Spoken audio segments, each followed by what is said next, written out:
பிறன்மனை நோக்காமை என்று கௌதம புத்தர், மகாவீரர், திருவள்ளுவர் இந்த மூவரும் எல்லோருக்கும் பொதுவாக சொல்லியுள்ளார்கள். பிறன்மனை நோக்காமை என்றால் நாம் பார்க்கக்கூடிய பெண்களை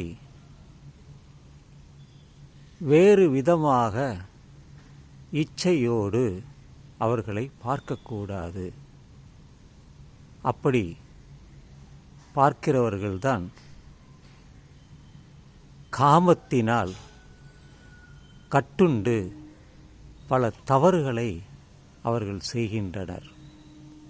போகும்பொழுது இடித்தது, கையை பிடிப்பது அல்லது சேலையை உருவுவது,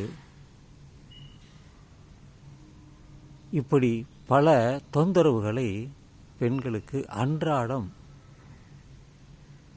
பேருந்திலோ அல்லது விமானத்திலோ அல்லது ரயிலிலோ இவர்கள் செய்யும் பொழுது ஒரு அதிர்ச்சியை எல்லோருக்கும் ஏற்படுத்துகிறது. எனவே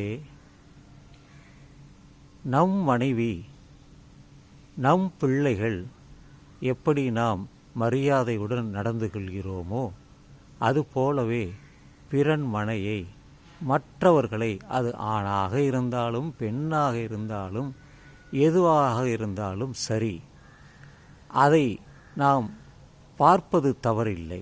அந்த காம எண்ணத்தோடு பார்ப்பது மிகவும் ஆபத்தானது. தவறு மட்டுமல்ல, அது ஆபத்தை உண்டாக்கும். அன்றாடம் நாம் செய்தியில் இது போன்ற விஷயங்களை நாம் காதால் கேட்கிறோம். பலர்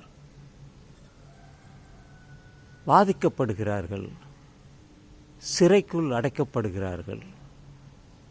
எனவே அந்த பிறன்மனை நோக்காமை என்பது ஒரு உன்னத நோக்கமானது. அதை நாம் தெரிந்து கொண்டால் நம்முடைய பலவீனத்தை சரி செய்து நாம் ஒரு மனவளத்தை உண்டாக்கிக் கொள்வோம் என்பதே எனது கருத்து.